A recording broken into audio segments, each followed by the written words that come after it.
Geleni geçeni sana benzettim. Boş yere bekledim ben duradım. Geleni geçeni sana benzettim.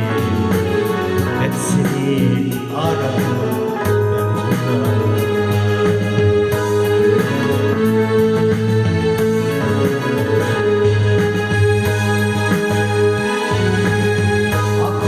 Binlerce anılar geçti, giderken ettiğim yeminler geçti. Aklımdan binlerce anılar geçti, giderken ettiğim yeminler geçti. Bir zaman odada yalnız bizimdi, şimdi başkaları var olur.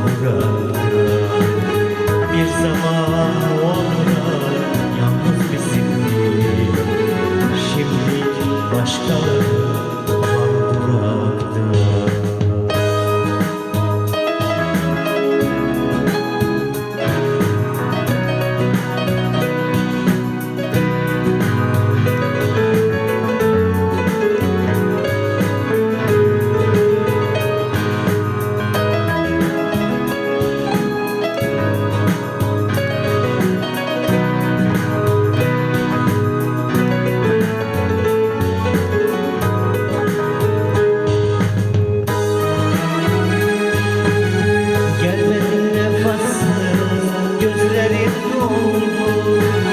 Bir anda binlerce ümit soldu.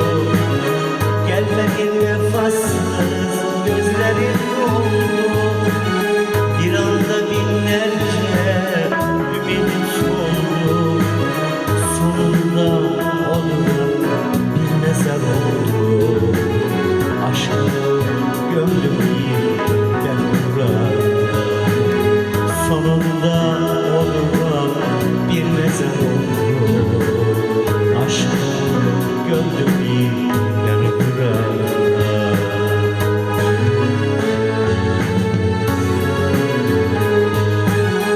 Aklımdan binlerce anılar geçti, giderken ettiğim yeminler geçti.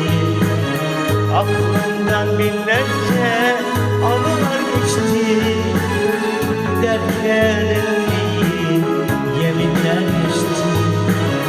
Bir zaman o dudak yalnız bizimdi, şimdi başkaları